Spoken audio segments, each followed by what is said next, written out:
till the 11th chapter, the Lord actually talks about various aspects about the absolute truth, knowledge of the absolute truth, and then the opulence of the absolute truth. What are the powers the Lord has? And then he also, on the request of Arjuna, he shows the Virat Rupa, which is actually the universal form, Vishwarupa as it's called sometimes. We'll actually understand what is this universal form all about. And finally, the most confidential knowledge, the Lord calls it as the most confidential knowledge. What is this most confidential knowledge that Lord is actually talking about? Because he tells this actually saying, it says Raja Vidya Raja Guhyam Pavitram Idam Uttamam. He says that this is Raja Vidya, king of knowledge. If you know this knowledge, you don't need to know anything else. So what is this knowledge he's actually trying to talk about? We'll try to understand that. Then a very quick recap, because we have a lot of things to cover. What did we actually see in the previous session? We actually saw the summary of the second chapter, which is actually summary of the Gita, how in different ways the Lord is explaining that you have to actually have sense control, and by controlling that and then depending on the Lord, thinking of the Lord all the time, if somebody is actually able to leave the body at the time of death in that kind of fashion, then they will be able to enter the kingdom of God. We mentioned that yoga system, we saw different, what do you call the different yoga system. The Lord talks about karma yoga, nishkama karma yoga, then jnana yoga, dhyana yoga, and then finally actually talks about bhakti yoga also in the 6th chapter. And the process to actually follow these different yogas actually is explained in the few chapters of 3rd, 4th, and 5th. And the Lord also actually talks about bhakti yoga being the topmost, because he feels that that's actually the topmost. He's a person. The Supreme is a person, not the impersonal aspect. So he has his own opinion. He says this is actually the topmost yoga system as per his opinion. Now, with that, we'll actually get into today's session. Now, we did actually talk about this, the absolute truth. Truth really means reality, right? Absolute truth means absolute reality. If you ask me the time, I would say the time is right now is 6:12 p.m. Now, 6:12 p.m. with respect to what? With respect to some reference. So that means this is not 6:12 p.m. is not absolute truth. It's relative truth. That means it's depending on something else. Absolute truth means something which doesn't depend on anything. That whatever we actually call as God has to depend on himself or herself, whatever you call us. It should depend on itself and not depend on anybody else. That is why in the Vedic scriptures, God is actually considered as absolute truth and not just as God, because God can mean various things. It's not actually encompassing everything. So that is the reason actually they call in the Vedic scriptures Paratattva, which is called absolute truth. Now we saw that absolute truth is divided into 3 aspects. What are the 3 aspects? We did actually touch upon this yesterday. The comparison of the train, right? So from a distance, you can only see the light of the headlight of the train, right? The engine. And then if you think that that's actually the ultimate and go away, train means just a light, then you are not right there. So when you actually wait for some more time, you see the train passing by, you see a lot of things going, the bogies are going, you see that, oh, okay, there is something more than that. You see that. And then you actually see that inside the train, there are people actually having interactions and there are a lot of activities happening. Now, all these things together is called as absolute truth, not just one. Now, what does it really mean from our perspective? Brahma Jyoti, which is actually the impersonal aspect, impersonal energy of the Lord, which doesn't have a form, is called Brahman. So mostly people actually talk about this Brahma Jyoti as the ultimate. But Krishna actually in the Bhagavad Gita multiple times said that Brahma Jyoti is actually not the ultimate. He himself is actually the ultimate. And Brahma Jyoti happens to be bodily effulgence. That means in our context, light which is coming from his body. That's called Brahman, he says. Then he talks about Paramatma, saying in the material world, since the living entities, all of us, belong to the spiritual world, we don't belong to the material world. When we come to the material world, we don't know what to really do here. So Krishna expands as, Bhagavan expands as Paramatma and sits with us within our heart. Paramatma is actually Krishna's form, which is localized for us. He's going to be with us all the time. And he sits with all of us and guides us all the time. What does he do? He actually is a witness for all of us, what activities we do. The second thing is he's a permitter of all the activities that we do.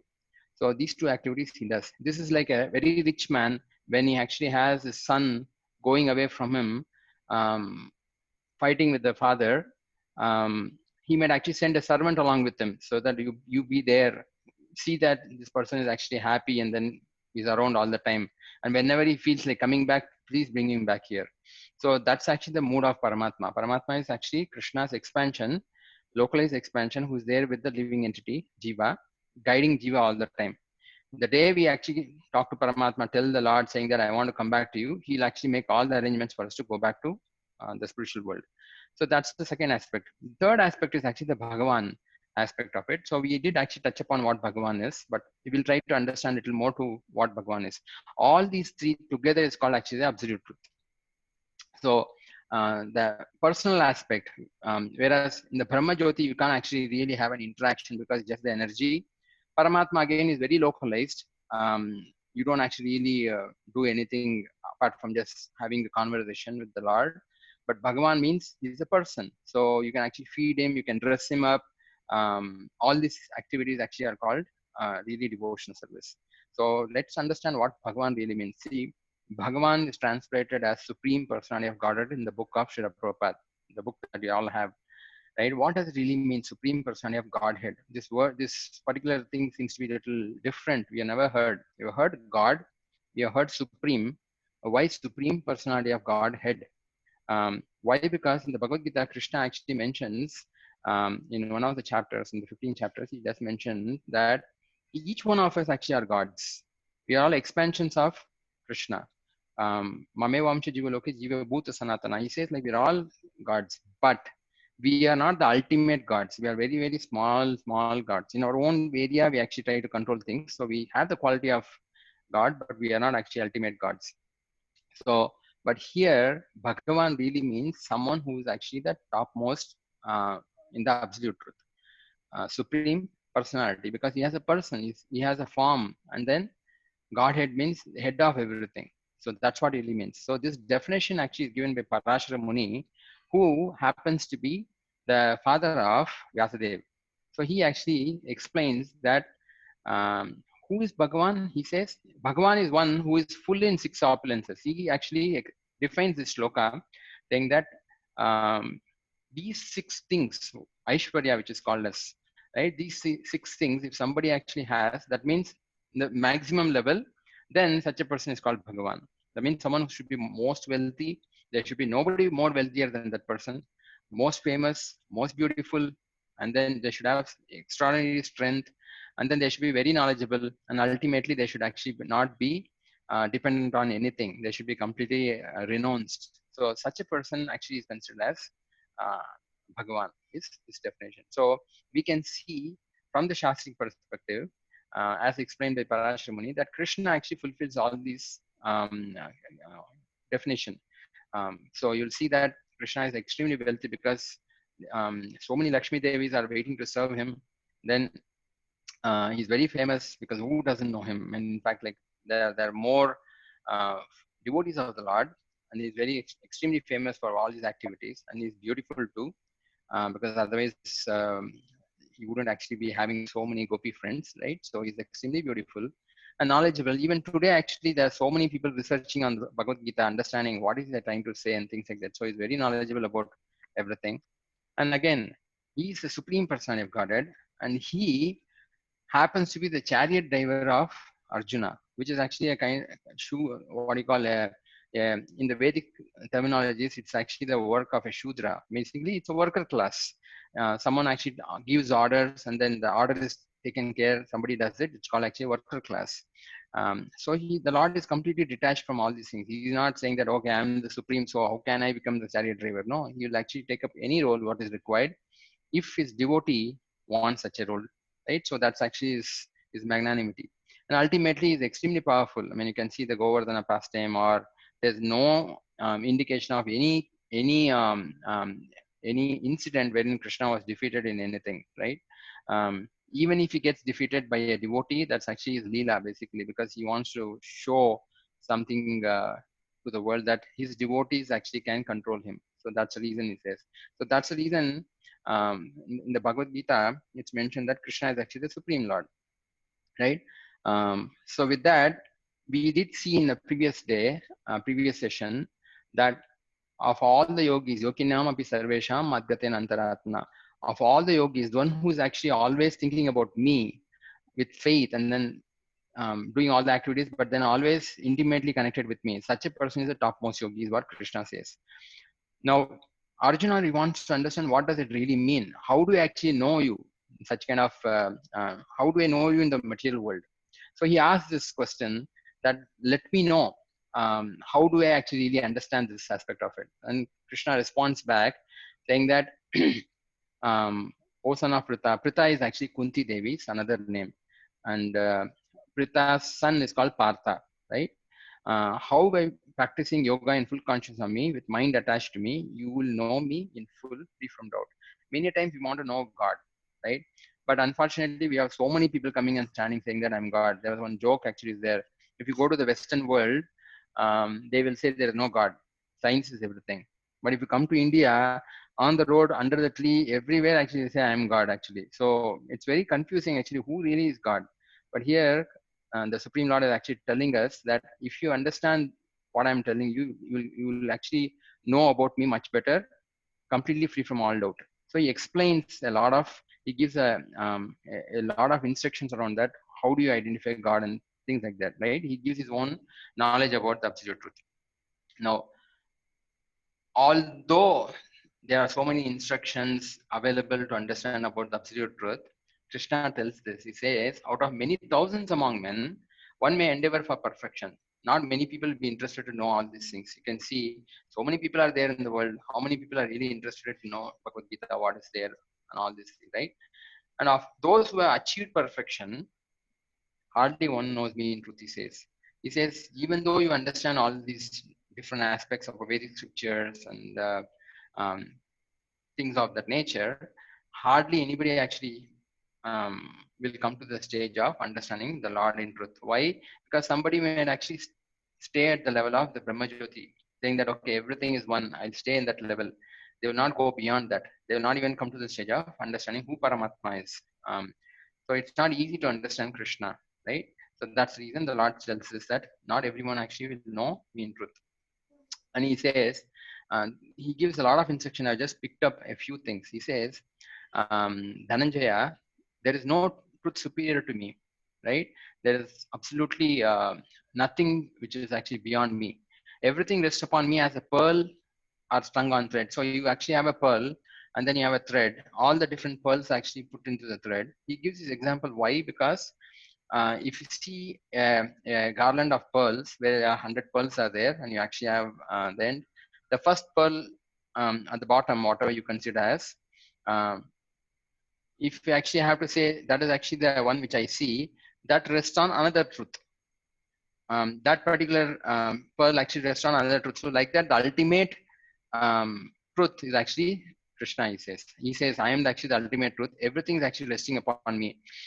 For example, if to understand this little more, if say I am there and my father is there, his father is there, so you keep on going like this, ultimately you'll come to the stage of the Supreme Lord. He is actually the one who's created us, something like that. So that's how actually we understand this particular shloka. So you'll find these kind of instructions in the Bhagavad Gita in the 7th chapter. The 7th chapter is actually a gem of information, like because you'll start getting more clarity about what God is, who God is, and why so many different religions and things like that. All these things are actually explained there. And then he starts, because Arjuna starts questioning Krishna, okay, I'm not able to see you here. So how do I see you in this world? So Krishna starts giving different examples, saying that, O son of Kunti, basically, Kaunteya he calls, I am the taste of water. When you actually are drinking water and the taste of water is there, plain taste. No, you don't add sugar or anything like that, not salt water. You take the plain water and drink it when you're actually thirsty. That taste is considered as Krishna, he says. So that's how you can remember me, the Lord says. And the light of the moon, light of the sun, everything is actually me. When you see the sun, remember Krishna. So that's the way actually he's explaining it to Arjuna, saying that it's very simple to remember me all the time. Because Arjuna is asking, okay, you are telling me all these things, but how do I practically remember you in the world? Because I don't have WhatsApp, I don't have internet, I don't have anybody giving me all these things. I mean, the classes happen once in a while. I don't remember all these things. How do I remember you? So that's what Krishna is telling. Whenever somebody chants Om mantra, that means that Om mantra actually is me only. So remember me there. So if you see somebody is very powerful, that's ability in man, understand that ability is actually me only. Because of me only is actually powerful. So like that, he actually gives a lot of examples, saying that I'm the star, I'm the moon. He gives so many examples of all the horses. I am actually the Ucheshrava. So he gives like of all the mountain, I'm the Himalayas, like that. So whenever you see anything in this world, you can easily remember, he says. So that's how he explains this to Arjuna. But although I'm giving all this information, Arjuna, everyone is actually deluded by the three modes of nature. We'll see what is the three mode of nature tomorrow, basically, and tomorrow's session. But three modes means this whole material nature which is there, which is controlled by Durga Devi, it's classified into Sattva-guna, Rajoguna, Tamoguna. We'll understand what it's all about tomorrow, but just to give a glimpse of what it is. Sattva-guna means, guna really means a rope. Sattva-guna means a rope which is actually, we are tied by a rope of goodness, tied by a rope of passion, tied by a rope of ignorance. So we'll understand more about what are these ropes, because we are always bound, we are always conditioned to do certain activities, um, as if controlled by somebody, right? So these three modes, control them. So everyone is deluded. Deluded means they are, I would say, confused or controlled, something like that. Delusion means they are completely in kind of illusion. Because of that, the whole world does not know me, he says, who I am above the modes and inexhaustible. That means I am actually beyond these modes. I am not a part of this particular creation, but nobody knows me properly. Arjuna says that.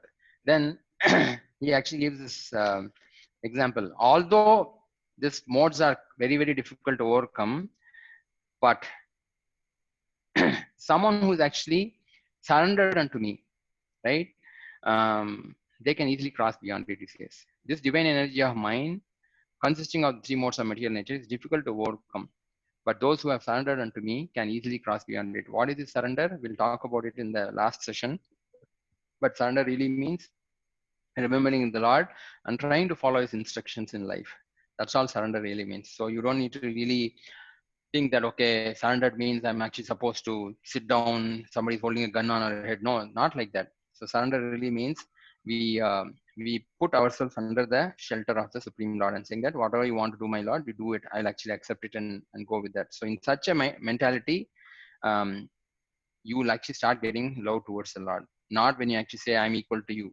So in that kind of mentality we are there, we'll never be able to understand. So this divine energy of mine, which is called Maya, it's very difficult to understand. One time, Narada Rishi wanted to understand this divine energy. So he went and asked Krishna, my Lord, actually everyone says, even the Shastra says that this Maya seems to be very powerful to understand. Maya bewilders everyone. Great devatas actually like Indra, Chandra, Varuna, all of them actually get bewildered. They get confused on how it works. Um, People actually, even though great rishis like Vishwamitra Muni get controlled by a woman, or for that matter, everyone actually is controlled by some portion of Maya. How do I understand this?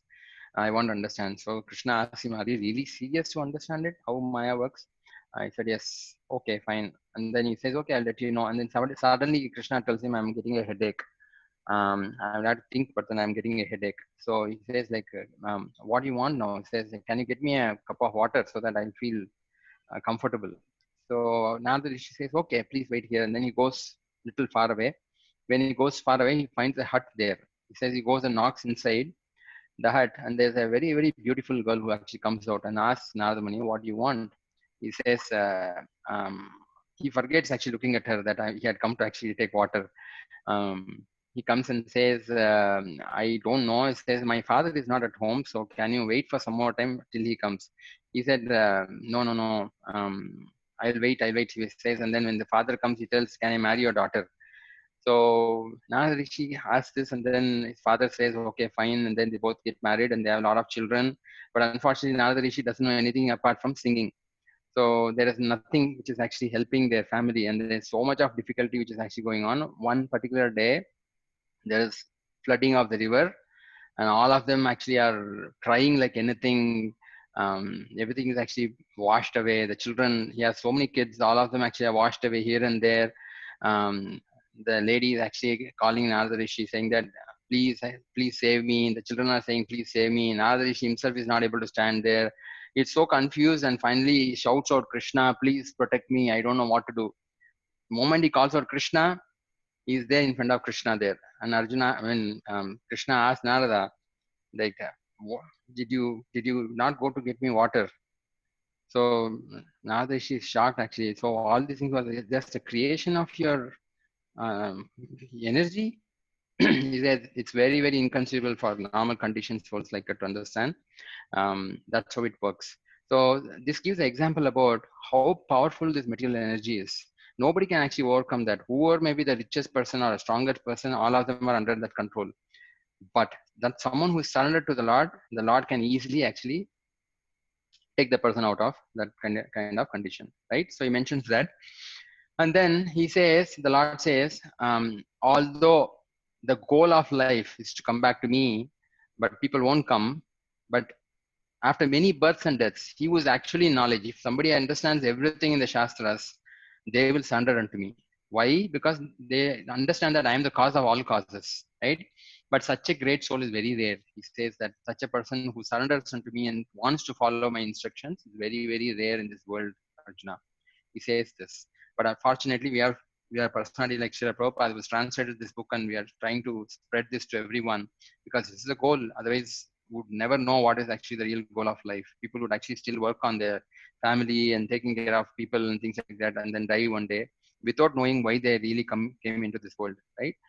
So Krishna tells it, but such a soul is very rare, he says, such person who actually really surrenders to the Lord and understands the Lord, right? Few more shlokas actually are there. He also mentions that I am seated in everyone's heart as a super soul. He saw that Paramatma is sitting. And as soon as someone is desiring to worship a demigod, I say, I don't want to worship Krishna. I want to worship some other demigod. Demigod means Devata. Demigod really means nearly God, but not God.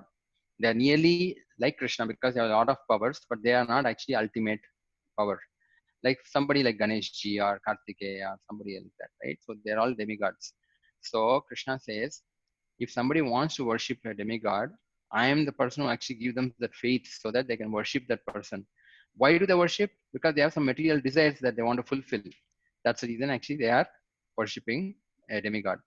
So Krishna says, endowed with such a faith, he endeavors to worship a particular demigod and obtains his desires. I have a desire to become a very rich personality, so I worship some Ganesh. Or I want to actually have a beautiful wife, then I worship Lord Shiva. Or a very good husband I need, I worship Uma Devi. So like that, there are a lot of um, instructions mentioned in the Vedic scriptures. People pick up and do it because they have a particular desire to fulfill. But Krishna says, in actuality, these benefits are bestowed by me alone. I only actually give them the benefit. They cannot independently give anything to anybody. They think they are actually giving it, but actually I am the one who is giving it. So this is actually called out by Krishna in the 7th chapter, right? And after that, Arjuna um, is actually thinking about these things, saying that, okay, what are you saying? I accept it. And Krishna actually mentions this, that, oh Arjuna, I know everything that has actually happened in the past and what that is happening, right? And then what will happen in the future also, I know everyone because I'm sitting as Paramatma in everyone's heart, but me, nobody knows. Nobody understands me at all because they think I'm actually a human being, I'm a historical personality, or I'm actually an incarnation of Vishnu, but that's not true actually. We'll understand this later in the chapters. Actually, Krishna is the source of Vishnu himself. Um, but me, nobody knows. So he says this to Arjuna, and Arjuna actually accepts everything. We'll see in the 11th chapter that Arjuna actually accepts whatever Krishna says. Yes, whatever he says is correct, right? But how does one actually get committed to serving Krishna? What really happens? Why is that nobody in the world actually, not many people actually become serious to accept whatever Krishna's instructions are? He says, persons who have acted piously in the previous lives and in this life and whose sinful activities or actions are completely eradicated are freed from the dualities of delusion. Dualities of delusion means good, bad, heat, cold, all this is called dualities of this particular world. we actually are completely deluded, or we are into illusion saying that something is good, something is bad, right? Whereas everything in the material world is bad actually, right? There is nothing which is actually really good in this world, because this is a prison house. How can something be very good in the prison house? It's not actually the place that a sane person should be staying. He says someone who's actually acted piously in their previous lives, such people actually will get determination to understand me and engage in my service. That's what he actually calls out. That one who has actually become very pious, such a person actually is easy for them, because they get determination that I will actually serve the Lord no matter what it is, right? Then he also mentions that whoever at the end of life quits his body, remembering me alone, at once attains my nature. So here we have heard that Antanarayana Smriti, whoever at the time of death should actually be remembering the Lord. We have heard all these things. Hardly we actually practice these things in daily life. We don't see people practicing it at all so much. Maybe a few people are there, exceptions, wherein they really actually make the arrangement to remember the Lord at the time of death. But mostly it's very rare. I mean, in these days of Corona, you never know where we are going to go. So it's very difficult. Nobody around us and things like that. But he mentions this: if somebody actually remembers me at the time of death, they will attain my nature, meaning completely spiritual they'll also become. And of this there's no doubt, she says. So he mentions that, and then says, yeah, he mentions that. And he also mentions, if you are not able to remember me, if you remember something else, you will get that kind of a state. That means if at the time of death I see my own dog and then die, then I get a body of a dog.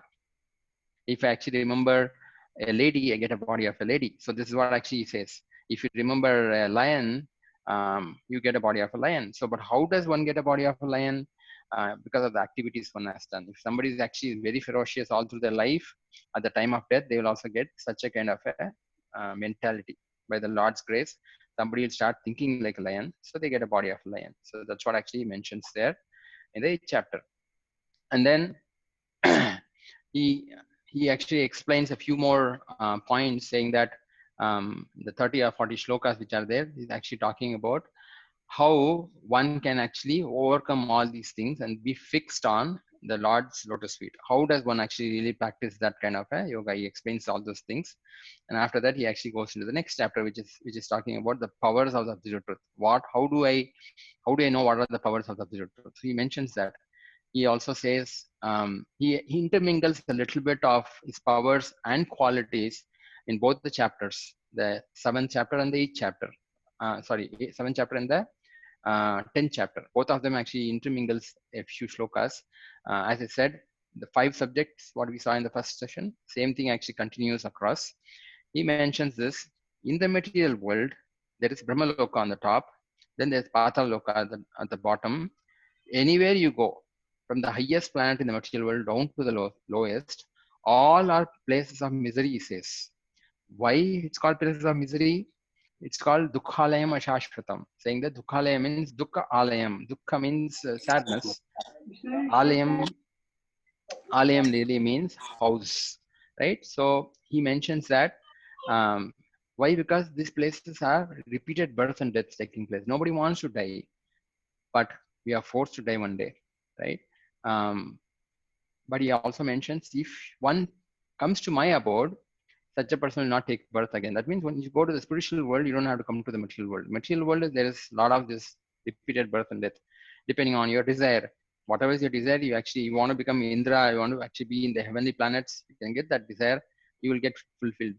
And it goes on like that. The cycle never ends actually. But as a human being, you can understand this and get out of it. So he mentions that even if you go to Brahma's planet, you have to come back here again, and there is the cycle of birth and death. A few more things he also mentioned. He says the birth, death, old age, and disease. He says nobody wants disease, but we are forced to get disease. Nobody wants old age. We become old. So when you become old, a lot of other problems which comes, right? So these actually are the real problems of life. He says. He explains this: Janma, Mrityu, Jara, and Vyadi. These are the 4 problems that nobody can solve it. It will keep coming. The only way to solve this problem is get out of that place. Don't stay in that place. What does it really mean? Get out of the material world, he says. Again and again, he actually tells, don't stay in the material world, come back to me. Again, that's the reason he says, but one who attains to my abode, which is the spiritual world, O son of Kunti, never takes birth again. You don't need to take a birth again, but because you'll actually be established in your original form and then stay with the Lord. And there are activities which actually happens there. He doesn't mention that so much there, about this in Bhagavad Gita at all, that what really happens in the spiritual world so much. He just gives glimpse about how the spiritual world is, but he doesn't actually talk about what activities happen there. Those are actually explained in the Srimad Bhagavatam, which explains about what happens in the spiritual world. Why does the Lord come here? What does he do? Why does he do this pastime? If he's actually the Supreme Lord, he should not have any desire because he should be satisfied. Why does he do activities? We do an activity basically because we want some enjoyment. Right? Why should we actually have that kind of enjoyment? If you do only, you will get enjoyment. Ultimately, I should not do any activity. But why does he do activities? So those are actually explained in Bhagavatam, right? Now, after hearing all these things, Arjuna asks a question. Now, okay, whatever you are given so far is fine, but I want to hear more and more from you, because the way you are speaking, I'm so attached. I'm so uh, attached to the way you are explaining everything. I want to hear more and more, Krishna. Please explain. So Krishna continues to say this, saying that, okay, Arjuna, because you are my dear friend, right? You are very close to me. For your benefit, I shall speak to you further. Because if you actually feed milk to a snake, the snake will drink the milk and bite the person also. If you go and put your hand there. So a person who is very envious of God, one should not actually speak about God. Here, Krishna is telling Arjuna, since you are my friend, you like me, I'm going to give you more information, right? Whatever knowledge I've given is good enough, but some more things I'm going to explain to you. So he explains that. What does he say? He says, I am the source of all spiritual and material worlds. Aham sarvasya prabhavo mattas sarvam pravartate. Everything emanates from me. Anything you see in this world, in the spiritual world, everything actually comes from me only. The wise who perfectly know this, will engage in my devotional service. You'll do bhakti yoga properly and be in a determined fashion. They'll actually serve me. They'll worship me with all their hearts, he says. Because it's unless you understand who the Supreme Lord is, you'll not be able to do really bhakti. And bhakti is not for dogs and cats and things like that. Bhakti is only for the Bhagavan. One should know who Bhagavan is. Then you can actually do bhakti. Bhagavan means bhakta and bhakti. Both are there. Bhakta doing bhakti to Bhagavan is called really the bhakti yoga, right? Devotional service.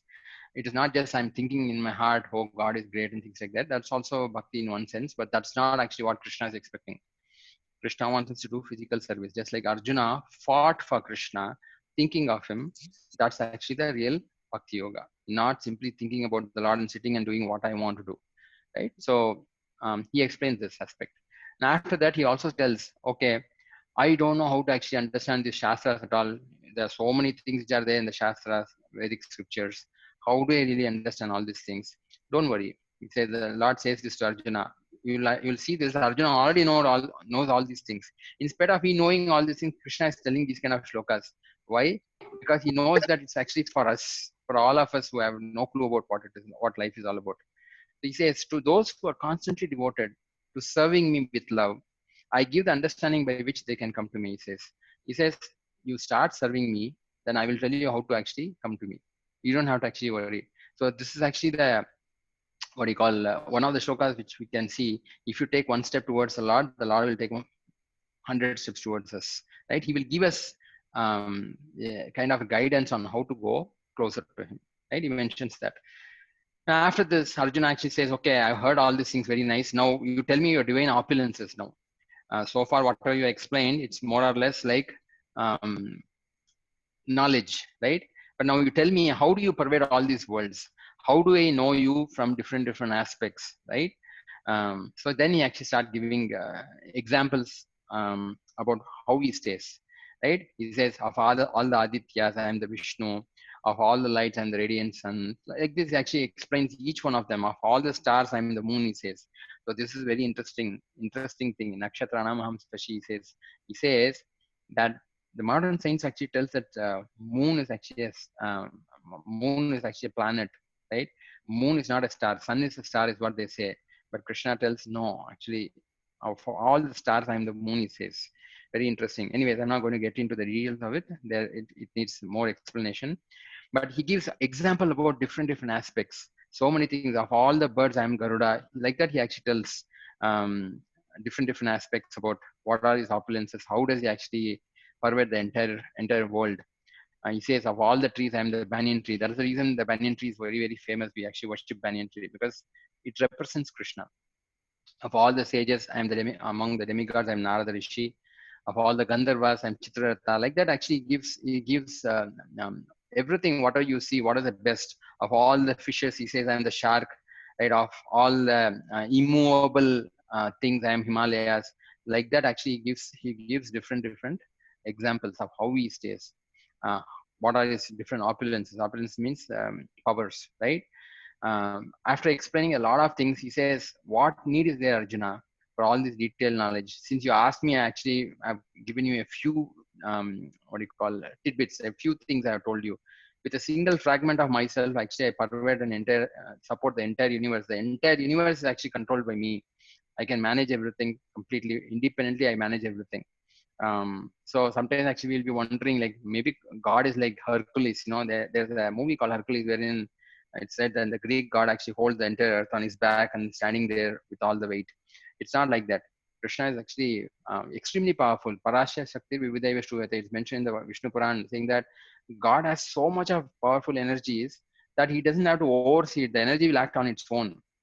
That's a power that actually the Lord has. If you understand Krishna's opulences, you will not be able to sit quietly, but to admire him and start serving him. Such a wonderful personality he is. But unfortunately, we don't know that, right? One time it's there in the Vayu Purana. There's once Garuda who carries Vishnu, was actually having a debate or a conversation with Indra, right? Because in a war, one time what really happened was Indra and Garuda was fighting, and Indra threw his Vajrayuda, that is actually a thunderbolt, and the thunderbolt struck Garuda. Garuda did not do anything, which is wing. He actually just um, pushed it aside, and the Vajrayuda actually went elsewhere. Indra was shocked actually. How did you do it? He asked. Then Garudadev says, you understand who am I? You don't understand me, first of all. You are trying to fight with me. I am actually the carrier of Vishnu. I carry Vishnu. So if I am carrying Vishnu, you should understand how powerful I am. Then Indra says, yes, what you are saying is right. I'm very sorry to fight with you. And he goes away. And Garudaji actually starts thinking, if I am carrying Vishnu, then I should be more powerful than Vishnu. Because obviously, if somebody else is carrying another person, that person should be little more powerful than the person he's carrying, right? So with that mentality, he goes to Vishnu. And he goes to Vishnu and tells him, my dear Lord, don't you think actually I'm little more powerful than you because I'm carrying you, sitting on me, and I'm actually carrying you all the time. So I should be more powerful than you, at least in one aspect, no? At least I'm able to carry you as the weight aspect. I should be able to carry you. Vishnu said, absolutely correct. What you are saying is not wrong. And then he puts his hands on his back. Basically, Garuda is standing. He puts his arms around his neck, and then just does that, and Garuda collapses. And then Garuda understands, oh, I made a mistake. Actually, he gets up and says, sorry, my lord. Then Vishnu actually tells him, I actually manage myself. Because you wanted to serve me, I'm giving you an opportunity to actually serve me. Otherwise, I don't need anybody's help. Nobody is required. Even to create Brahmaji, I did not take the help of Lakshmi Devi. With my own power, I can create anybody who I want. It's not like others that they need the support of what you call the wives, right? So he explains this, and then Garudaji understands, I'm extremely sorry that I made a mistake, and then he surrenders to Vishnu. So like that, Krishna mentions that I don't have to explain all these things to you because there's no limit to my glories. With a single fragment of myself, actually, I support the entire universe. So what to speak of explaining each one of them, right? He mentions that, and after that, he ends up saying that everything that you see in this creation, everything you see in the world, anything which is very attractive, very splendorous, understand that the splendor comes from me. For example, you go and then see a skyscraper building, very nicely constructed, right? Somebody has really worked hard to construct that. Who gave the intelligence to them? They can say my intelligence, but how did the intelligence come to only that person? Krishna says, it's because of me. They had a desire, so I'm fulfilling the desire. Everything is coming from me. So you can always remember, okay, fantastic building. The building's power actually comes from Krishna. So like that, actually, Krishna mentions in this chapter. And after that, he goes to the explaining, because Arjuna actually wants to understand. I've heard all these things, but can I see all these things at one shot? Can I see everything together? I've heard that there's something called a Vishwarupa form. I want to understand, because I've seen that everyone is actually there in the Vishwarupa form. Is it okay? Can I actually see it? Arjuna asks Krishna. And Krishna actually eh, shows that form to Arjuna. But before showing that form to Arjuna, again, it's a material form. It is not a very attractive form. While people may paint nicely, it's deadly, terrible form of the Supreme. Such a form is only for materialistic people, and nobody would really want to. Whatever painting picture we see, that's not actually the real form. Because in the 11th chapter, Arjuna says, "It's very scary to me. I can't see you like this, my lord. You please come back to your two-handed form. That's actually more pleasing to me. This form of yours is very, very deadly, because I see people are getting crushed under your teeth, and then people are dying. They're screaming. I see so much of terror happening. So please, please, I don't want to see this form." So, but before Arjuna sees this, he has a desire that I want to really see this. How is that all this planetary system, everything is located? How do you control all these things together? So he actually asked this to Krishna, saying that, "Oh Supreme Form, though I see you here before me in your actual position, that is 200 Krishna form, as you have described yourself, I wish to see how have you entered into the cosmic manifestation. How are you actually controlling all the planets? For example, the Earth actually has its own gravity. It's positioned in the universe in some ways, and it's going around. But how is it going? There must be some mechanism. That's because the Lord actually is empowered his energy there. So that's how the Earth is rotating. You can talk about gravitational force. Gravitational force is the physics aspect of it. Okay, but how did the gravitational force come into existence? So that energy is actually the Supreme Lord's energy, one of the energies. So Arjuna wants to know this. I want to see this form of yours. Please show me this form. Krishna says, "You can't see with this kind of eyes. I will give you special eyes, right? I will give you special eyes. You can see it. Whatever you desire to see, that will be seen here. You want to see the future, you can see that future. You want to see somebody else here, you can see what they are doing. Everything you can see. Everything you can see, moving and non-moving in one place, right? That's my mystic opulence. Mystic opulence means something which is inconceivable. That's something which is cannot be defined. You can see it. It's like magic, right? But to see that, you can't use this eyes. You need special eyes, right? Divya Chakshushu. So he gives Divya Chakshushu to Arjuna so that you can see. When he starts seeing, he sees the entire Mahabharata war happening, because his fear is, in the beginning we discussed that, right? His fear is, okay, I'm going to kill, I have to fight with Bhishma, Drona. All these people are extremely powerful to defeat. What if I die in between? What is the point in having this war and things like that? So Arjuna wants to know the future. So he starts looking at the future, and when he actually decides to see that, he sees Karna getting crushed, Bhishma dying, Dronacharya dying, all these personalities dying, everyone, all these different armies are dying. So looking at all these things, it's terrified like anything. He becomes very scared, and he understands, who are you? Then the Lord says, I'm time. I'm actually come as the form of a time and showing you everything. And time destroys everything, right? So he shows all these things, and Arjuna becomes terrified like anything. And he says, Are Bapre, I can't actually stay in front of you like this. I have never seen before this kind of a form of yours. I'm glad, and like you actually are showing me the future of what it is. It's giving me some kind of a pleasure, saying that I'm going to be victorious. The Pandavas are going to be victorious. I'm happy to see that. But my mind is terrified right now. I'm so much disturbed with fear, because I don't see you like that. I see you as a friend. Now, if you are this, then I'm scared to actually call you as a friend, because it's very, very terrifying, my lord. Please come back to your normal form. Then Krishna actually comes back to his normal form as a two-handed human being kind of a form, saying that um, seeing this human like form is so very beautiful, he says. So I like to see you as two-handed Krishna form. My mind is very composed, and I like to serve you. There's a loving reciprocation which can happen in this kind of a form with you, my lord. So please stay in this form only with me. I can actually talk to you and be like that, because this terrible Virat Rupa form, which is material, I can't do any seva to that. It's very difficult actually to service or getting love for such a terrible form, right? Then Krishna himself explains this. You cannot see this form of the 200 form also in this world, by your yoga process or your tapas or austerity or being good to the family, society. Unless until one actually has unalloyed devotion service.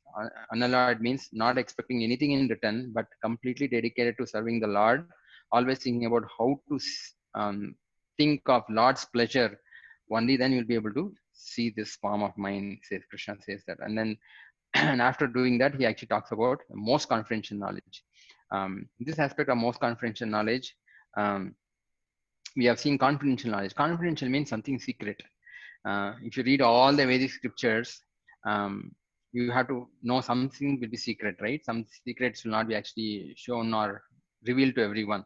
You wait for some time, just like unless you come to the 10th standard, you will not understand certain things, right? So um, please wait for some time, then you'll get the confidential knowledge out, right? So he talks about what is ultimate confidential knowledge. Why does he give the confidential knowledge to Arjuna? He says, because you are never envious of me. I mean, even if I tell you this, I'm this, you'll accept what I'm telling you. That is why I'm actually going to give you the most confidential knowledge. I'm going to give you with realization, saying that, see, whatever I'm explaining to you is actually knowledge. But if the knowledge stays with you after you undergo an experience, that's called realized knowledge, right? A realized knowledge, you will never actually make mistakes. You understand it. Just like I give you a very simple example. If you are cooking, right, you know how much of salt to put. So you can read the book and say 1 teaspoon of salt you have to put and cook like that. So that's knowledge. When you actually practically do and see, you will know that you have the experience. Okay, this much salt is what you have to put for your family, right? Then it'll actually be very tasty. That's realized knowledge, right? That's the simplest way I can explain about what is realized knowledge and general knowledge, ordinary knowledge. Right? Krishna is telling, I'm going to give you the knowledge and also the realization together. Because if you know these things, your miseries or material existence will actually go away completely. You will not be disturbed by material world at all. Because we are always disturbed by material world for various reasons. We are attacked by various agents. Agents can be our own body, someone, our boss in the office, or our spouse at home, or could be anybody, right? So somebody keeps disturbing, or it could be just the nature, right? It could be a mosquito or tsunami or something like that, like this coronavirus or something like that. So it keeps disturbing. All these things actually will not be disturbing us at all if you know this particular knowledge. What is this real knowledge all about? This is what actually explains this. Confidential knowledge is saying that we are not this body, we are the spirit souls, because this is never explained in anything. Any festival we do, we actually worship the particular devata, say Ganeshji or Surya, or like do we do Pongal. Nowhere actually we are informed that we are not the body, we are the soul. We actually worship and after that eat nicely. So that is actually the goal for the particular festival. So that is why this is called a confidential knowledge, that we are not this body, we are spirit souls. That means we belong to the spiritual world, not to the material world. That's the first level of confidential knowledge. More confidential knowledge is that the Lord is already there with us all the time. He's there in our heart watching what he's doing. So any point in time, you should not actually be fearful at all, because the Lord is there with us wherever you go. Even if you are alone, he's there with us. So why should you actually be worried about anything, that I'm scared of darkness, or I'm scared of this person or that person? No, unless Paramatma sanctions, nobody can harm us. That conviction will start getting. That's called more confidential knowledge.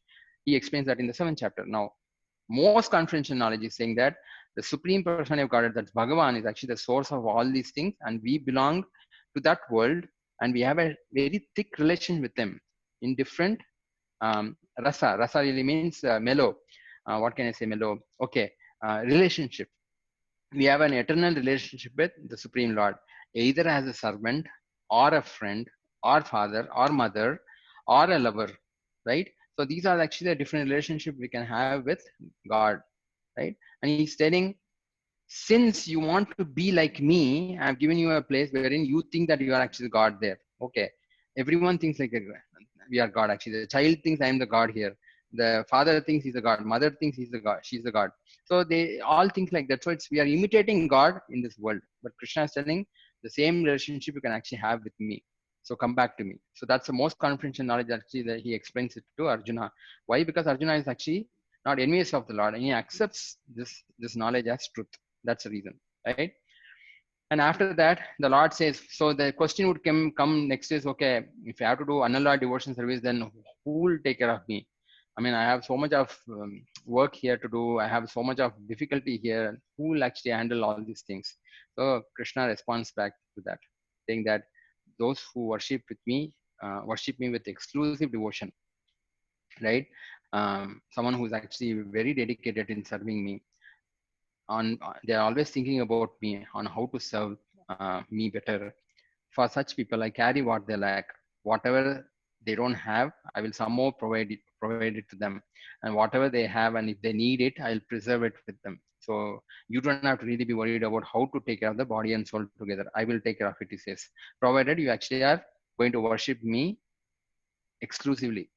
You cannot say, okay, Monday Ganeshi, Tuesday Lord Shiva, Wednesday Vishnu, Thursday this. No, that kind of worship is actually not exclusive worship.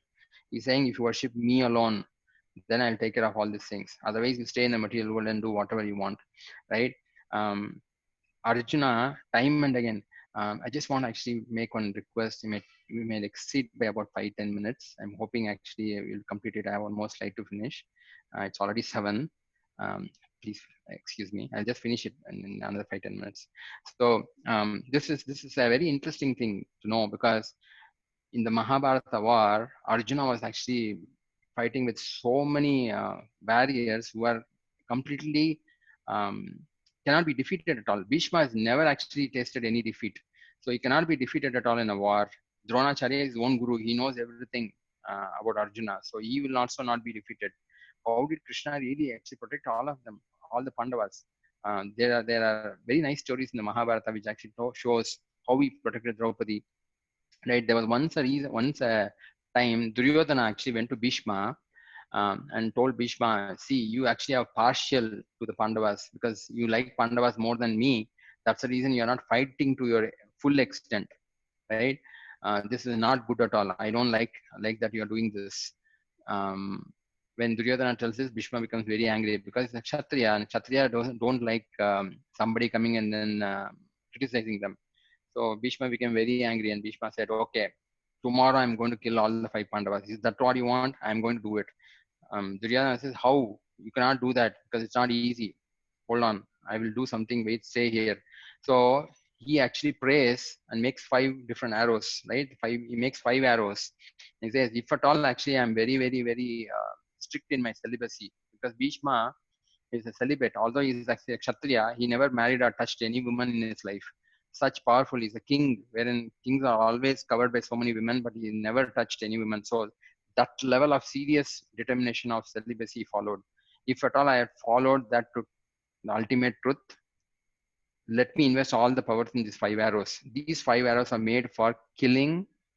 If I release these arrows, even Vishnu will not be able to stop them.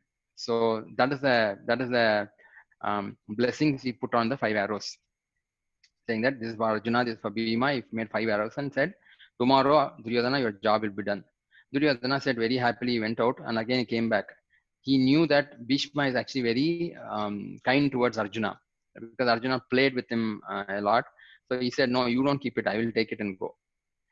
If you keep it, if they come and ask, you will give it off. So he said, okay, take it, but give it to me tomorrow, because without this, I will not be able to kill them. Um, so with all the invested powers, Duryodhana carries it very happily. Tomorrow, gone, Pandavas will be done. It's about the 4th or 5th day. So he takes that and then goes and keeps it under his bed, saying that nobody should know. Here in the camp, the Pandavas are simply sitting with Krishna and then talking to him, and then they are worshipping the Lord, and very friendly they are talking because Krishna is very close to them. Krishna tells Arjuna, come here. I have a work for you. Let's go. We'll actually, I want you to actually go to Duryodhana. I said, why Duryodhana? You are fighting with them. Why should I go there? Do what I'm telling you to do. Go and tell him. One point in time, Arjuna actually had protected Karna and Duryodhana from one Gandharva called Chitraratha, right? This Chitraratha was actually had captured Duryodhana, and then Karna also could not actually defeat them.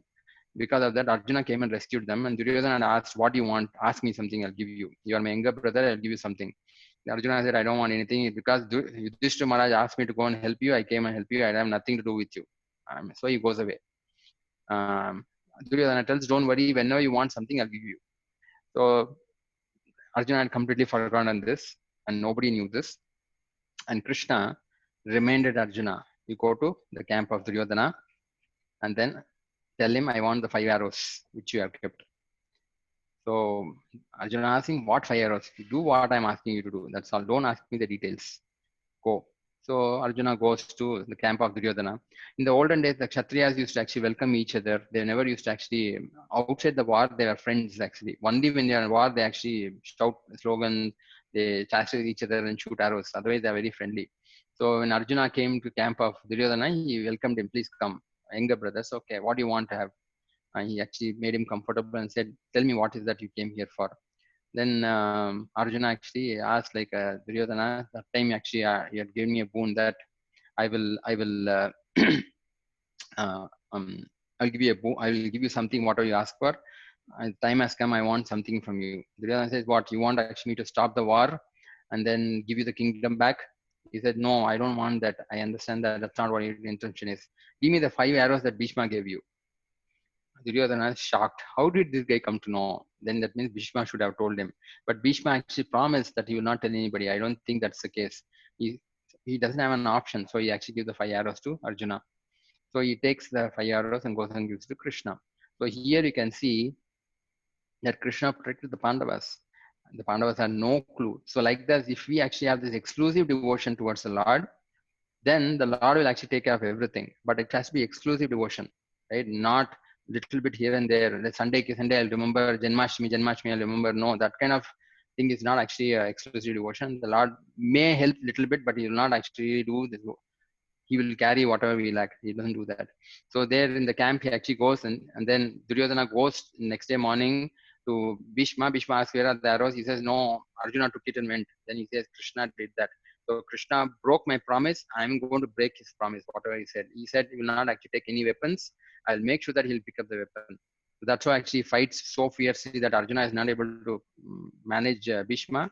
Krishna jumps and takes the chariot wheel, right? So that's a different story. But point here is Krishna takes care of his devotees. Nobody else can really protect if Krishna decides to kill them. There is a shloka in the Chaitanya Charitamrita which says, Rakhe Krishna Malake, Male Krishna Rakhe. What it means is if Krishna decides to kill someone, nobody can protect them. If Krishna decides to save somebody, nobody can kill them. So these are all actually there in the Shastras, and Krishna actually explains all these glimpses to Arjuna here in the 9th chapter. And again, this is actually we touched upon it. Those who are devotees of other gods and who worship them with faith actually worship me only, he says. Whoever you are worshipping in this world, you are worshipping Shiva, you are worshipping Vishnu, or worshipping Ganesha, he says. Everyone is worshipping me only because I am the one who is actually giving the benefit of the worship, everything. I'm only giving the benediction, but they are doing it in a wrong way without understanding that they are doing. So instead of worshipping like that, worship me alone directly. So he mentioned this to Arjuna. So this is all there in the 9th chapter. You can actually read them. And he also gives examples about how I don't have anything to give you, my Lord. How do I love you? Okay, I'll accept patram pushpam phalam toyam. With love, we have to offer something. A leaf, a flower, a fruit, or little water. I'll accept it. It's not that I will say no. If you give it me with love, I will take it, but not in a commanding way. But saying that I'm very, very fallen, I'm giving you whatever I have, in that kind of attitude.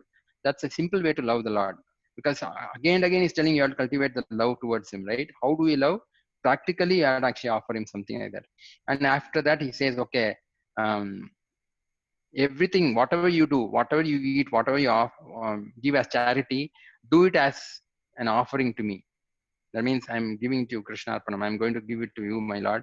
In that kind of attitude, you do it, then you'll always remember me, whatever you're doing. Right? So he says that in the next sloka also. So this is there in the 9th chapter. You should read this. It's a wealth of information in this chapter. And then he also mentions, okay, that means you'll actually only take care of people who are your devotees. Otherwise, you don't take care of anyone. He says, no, I don't envy anybody. Nor am I actually partial to anyone. But if somebody is actually doing service to me, I reciprocate with them because they are my friend. They want to be my friend. So I also want to be their friend. But I don't actually show partiality to anybody. As absolute truth, as God, I don't distinguish saying that, okay, you are a demoniac rascal, so I don't want you. No, I will feed everyone. But if somebody wants to accept me as a friend, I will actually accept him as a friend and serve each other. So that's actually the loving attitude that he explains in the 9th chapter, right? And then he says this in the final shloka in the chapter, saying that engage your mind always in thinking of me, become my devotee, offer obeisance to me and worship me, being completely absorbed in me, surely you will come to me, he says this. See, this surely you come to me, come to me, come to me, at least a half a dozen or more than a half a dozen times he says. Why? Because that's the goal of Bhagavad Gita. The Bhagavad Gita is to make us get out of this material world and go to the spiritual world, not to lose all the stress and strain here and then again sit here and then do all what we are doing better. No, that's not the goal. Focus on that. This will ultimately get taken care of. You don't even have to bother much about it. Just go with the flow. Everything will happen automatically because Krishna will take care of everything. That's what actually mentions, and then he ends that particular chapter. So that's what actually we had for this session. Actually, I've taken 10 minutes more. What we'll talk tomorrow's session is an interesting thing. It's about what God thinks is the best person. Who are the best people that God actually, God's opinion? Who are those people and what is devotion service? We'll touch upon that. The three modes of material nature. We need to understand this because the food we eat, the people who we live with, the friends we have, the kind of activity we do, all these things are tainted by material nature. What are these three modes of material nature? And we'll see what are the divine qualities and demoniac qualities. And then divisions of faith. If I'm worshipping a donkey, is it actually same as worshipping God? How is it all different? So we'll see that. And yeah, on the 5th day, we'll actually really talk about the conclusion of the Bhagavad Gita. What is Krishna's ultimate instruction? And how do we really practice this in our life on a day-to-day basis? We'll touch upon that. So thank you so much for staying and giving me the 10 minutes extra. If you have any questions, I'll take it. Hare Krishna.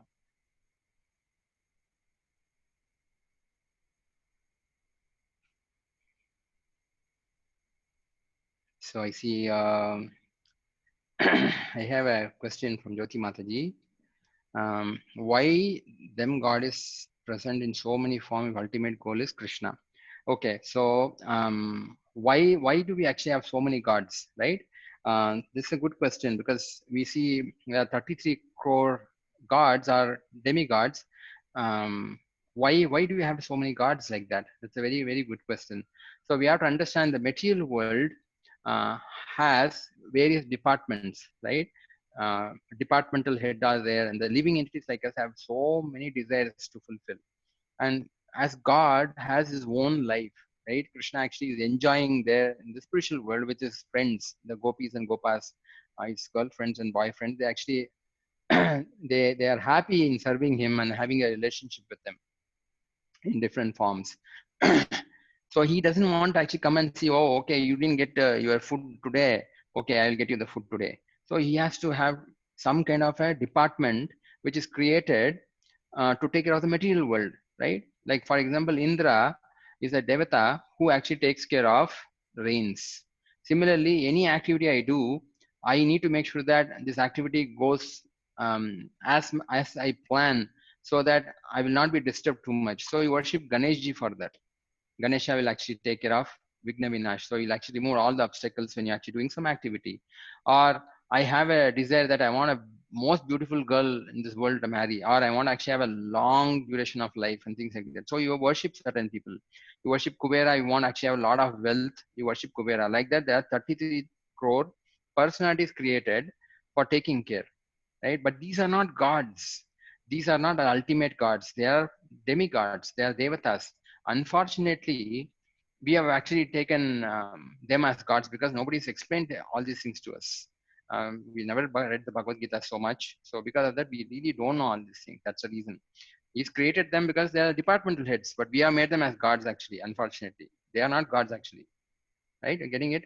Um, there's only one Godhead, only one head. But there are many small personalities or personalities below God for administrative purpose, right?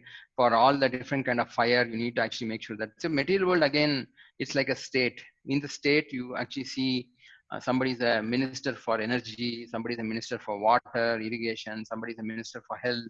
So you have different heads for the material universe also. Uh, Different personalities actually take care of different activities. Like the Ashwini Kumaras, they actually are taking care of the health aspect of the universe. So like that, he created them And then that's how it works. But they are not actually gods. Unfortunately, we have made them as gods and then think that why? Because we have a little bit of this ego problem.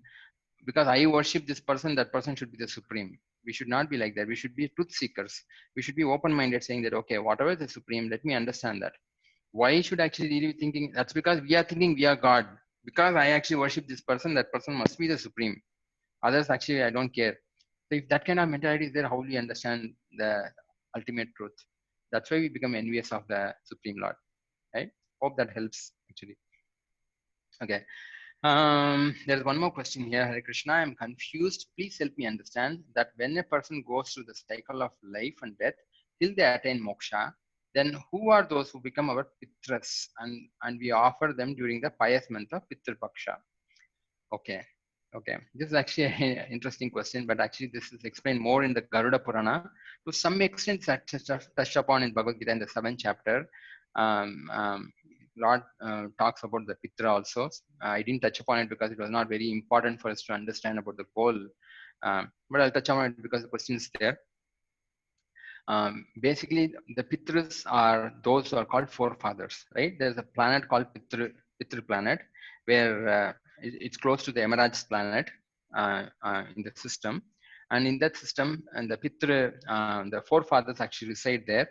Who are these forefathers? Basically, the forefathers are not exactly our forefathers, but they're actually a group of personalities who take care of transmigration of the soul to the next body. For example, if I'm supposed to die and then I have to go take a body of a pig in my next life, which is very bad, I don't want to leave this body. So I struggle to stay in the body itself. I don't want to leave the body. But the Yamadutas are not going to actually leave us like that. So what actually happens is there are these pitras who are actually our forefathers, because when you see your father or mother, you feel comfortable. Oh, there's somebody there taking care of me. Let me actually go. It's like you have a huge house, wonderful house. I asked you to vacate the house immediately, and I'm showing you a hut. That hut is going to be a new house. You'll say, no, I don't want to leave this house. This is my house. I'm actually owned. I built this house and things like that. Now, somebody comes and tells you, right now, this house needs to be actually really remodified. I'm going to put you in some Taj residency or some Leela palace or some place which is actually very posh for you. Please come there. So you will leave the house and I will destroy the house. After that, where will you go? Then I will actually tell you that hut is actually your house. So that's actually the work of the Pitras. The Pitras actually invite us. That's why when you do the Pitru Paksha and all, it's to help the soul to transmigrate from this body to another body. It's eternal truth. You cannot stop it. So if you don't do it, what will happen? The people actually who are very, very impious, who are very sinful, they will not get a body next. So they'll struggle quite a bit here. And because of that, they'll actually create so much of problem for people who are depending on them. Right. So that's the process. And that's mentioned there. Till the point you get moksha. Moksha again is just liberation. Moksha, better than moksha, is actually bhakti. Because in bhakti, you actually enter the kingdom of God and serve the Lord there in person. Right. You'll hear this in the 14th chapter saying Krishna is telling after moksha bhakti really starts. What we are trying to do is just practice. It's not real bhakti. We will actually talk about that in the 14th chapter. But yeah, doing Pitru Paksha is very good. But if you chant the holy name of the Lord, even the Pitras will be very happy, and then you will not be actually having any sinful reaction. So if you don't commit any, if you have committed any sins, everything will be removed. So you will be waiting to go to see Krishna.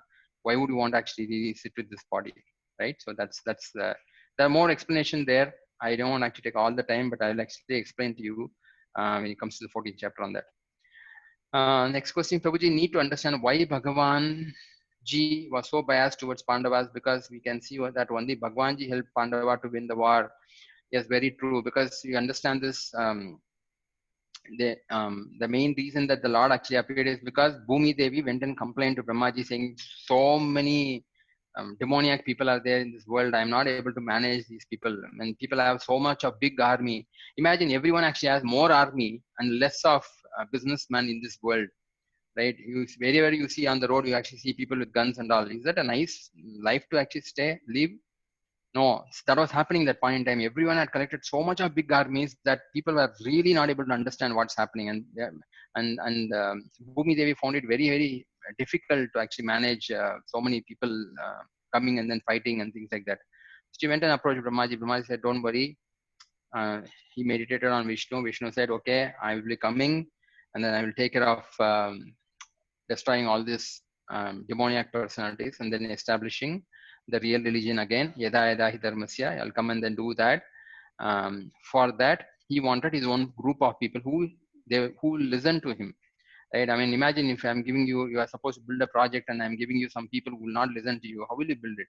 So these Pandavas are devotees of Krishna, and they will do whatever Krishna actually asks them to do. They will not fight with him so much. So even though there are just 5 people, that is sufficient for God to actually accomplish what he wants to accomplish. That's the reason he was actually helping. There's actually a path to the whole thing. That's there in Mahabharata actually. That's why he was actually helping them. Basically, the Lord planned out everything. Unfortunately, the Pandavas were the ones who actually are executing all these things, and we feel that Krishna was actually helping Pandavas or Pandavas to win. No, Krishna wanted to actually win. Pandavas were actually the instruments to achieve that, right? Um, so that's the answer to that.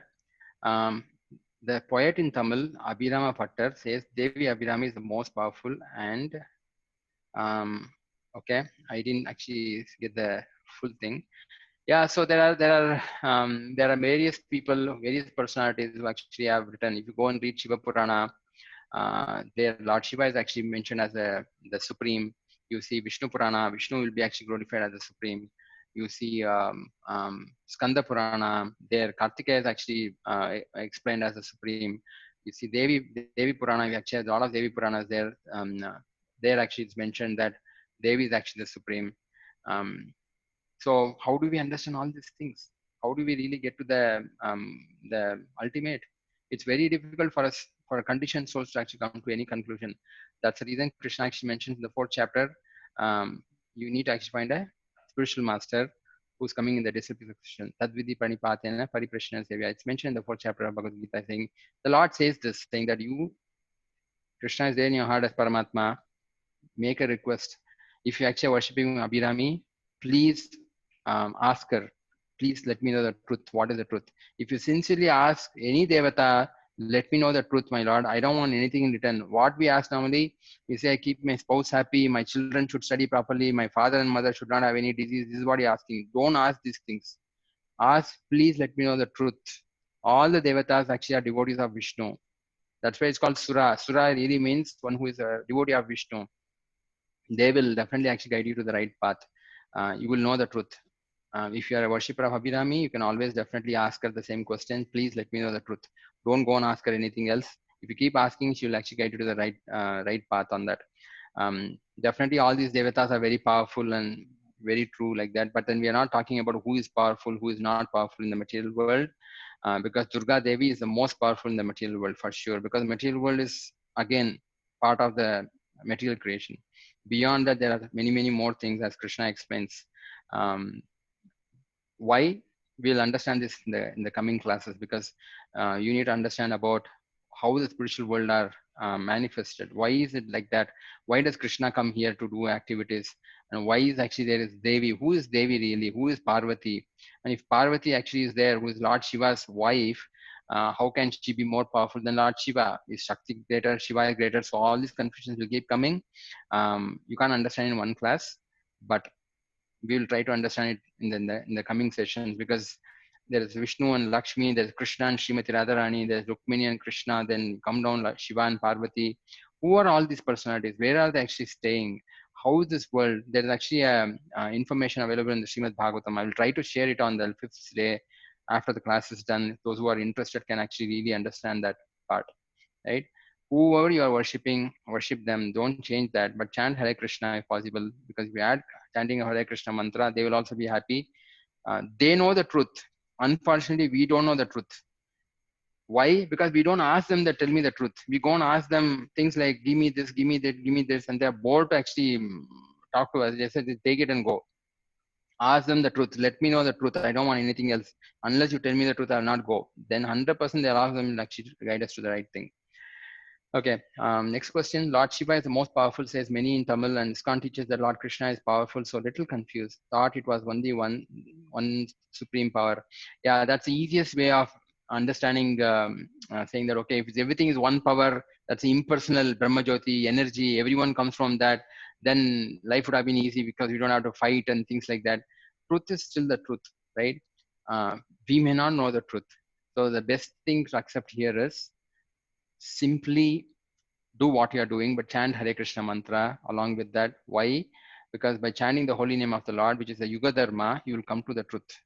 Um, the person whom you are worshipping themselves actually take you to the right direction, right path, because they know the truth. They definitely know the truth, because there's no mistakes in the Shastra. The Vedic scriptures are all correct. But you have to see it from a holistic perspective. Just like they give the example about the elephant, right? There were 6 blind men who actually wanted to know what an elephant is. So they went there in different parts. There, someone actually pulled the tail and said, "Oh, it's a rope."